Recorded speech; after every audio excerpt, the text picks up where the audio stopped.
अस्सलाम वालेकुम। अच्छा, टॉपिक का नाम है hormonal control in male. Male के अंदर कैसे हार्मोनल कंट्रोल की मदद से एक स्पर्म को प्रोड्यूस करवाया जाता है, ये आज हमने देखना है। हाइपोथैलेमस से ना एक हार्मोन निकलता है जिसका नाम है गोनेडोट्रोपिन रिलीजिंग हार्मोन।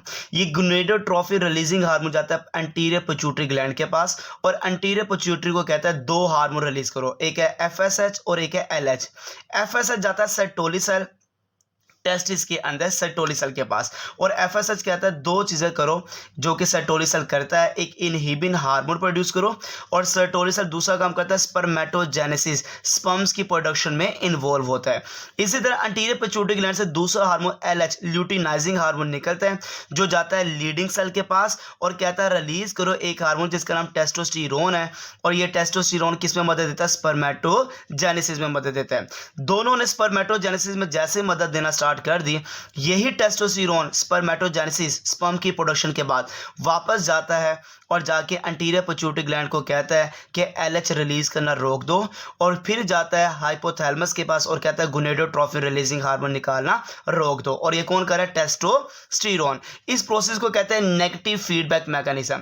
इसी तरह जो इनहिबिन हार्मोन है ये जाता है वापस एंटीरियर पिट्यूटरी ग्लैंड के पास और कहता है एफएसएच को रिलीज करना रोक दो। जैसे एफएसएच नहीं निकलेगा, सर्टोली सेल को मैसेज नहीं आएगा और वहां पे स्पर्मेटोजेनेसिस का फर्दर प्रोसेस रुक जाएगा।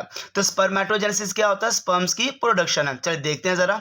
ये हमारे टेस्टिस के अंदर सेल्स मौजूद होते हैं जिसको कहते हैं प्राइमोर्डियल जर्म सेल। माइटोसिस करते हैं, माइटोटिक डिवीजन करते हैं, और इन्हीं से बन जाते हैं spermatogonial stem cell. Spermatogonial cell again divide होते हैं, माइटोटिक डिवीजन करते हैं और बन जाते हैं स्पर्मेटोगोनियम, और यही जो स्पर्मेटोगोनियम है अगेन माइटोटिक डिवीजन करते हैं, और इसी से माइटोटिक डिवीजन से क्या बन जाते हैं? Primary spermatocyte. आप देख सकते हैं 2n 2n 2n माइटोसिस में नंबर ऑफ क्रोमोसोम सेम रहते हैं, चेंज नहीं होते, तो ये 2n 2n 2n आपके सामने नजर आ रहे हैं। यही 2n प्राइमरी स्पर्मेटोसाइट आगे मियोसिस 1 करेंगे, और मियोसिस 1 करने के बाद दो तरह के सेल बनेंगे जिसका नाम है सेकेंडरी स्पर्मेटोसाइट। ये भी सेकेंडरी स्पर्मेटोसाइट, ये भी सेकेंडरी स्पर्मेटोसाइट।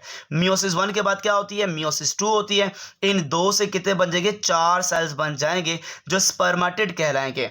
तो यहां से लेके यहां तक मियोसिस हुई है, पहले मियोसिस 1 हुई है, फिर मियोसिस 2 हुई है, और मियोसिस 2 के बाद सेकेंडरी स्पर्मेटोसाइट से क्या बन चुके हैं? स्पर्मेटिड बन चुके हैं। ये आपके सामने स्पर्मेटिड है जो कि ओवल शेप है, अनडिफरेंशिएट है, कोई शक्ल नहीं बनी अभी इनकी, और ये इमैच्योर है।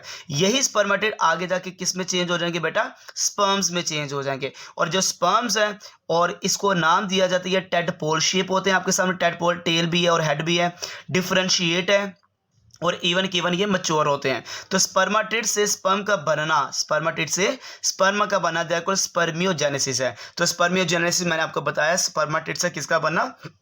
स्पर्म्स का बनना। पर ये पूरा जो प्रोसेस है ये मैंने आपको बता दिया क्या है? स्पर्मेटोजेनेसिस है।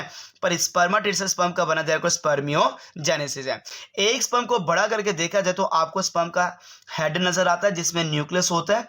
न्यूक्लियस के ऊपर आपको एक कॉर्नर नजर आता है जिसको एक्रोसोम कहते हैं, जिसकी मदद से फर्टिलाइजेशन होती है। और ये जो पूरा हेड है 2.5 माइक्रोमीटर का होता है।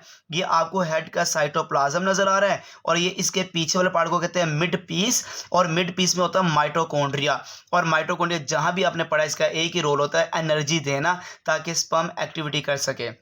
मिड पीस के पीछे लंबी सी टेल नजर आती है, और टेल क्या है? फ्लैजेलम है, और फ्लैजेलम का रोल होता है स्पर्म को स्विम करवाना, एक जगह से दूसरी जगह या एग की तरफ लेके जाना, स्विम करवाते हुए, मूव करवाते हुए, बड़ा उसका नाम क्या? फ्लैजेलम। जज़ाकल्लाहु खैर।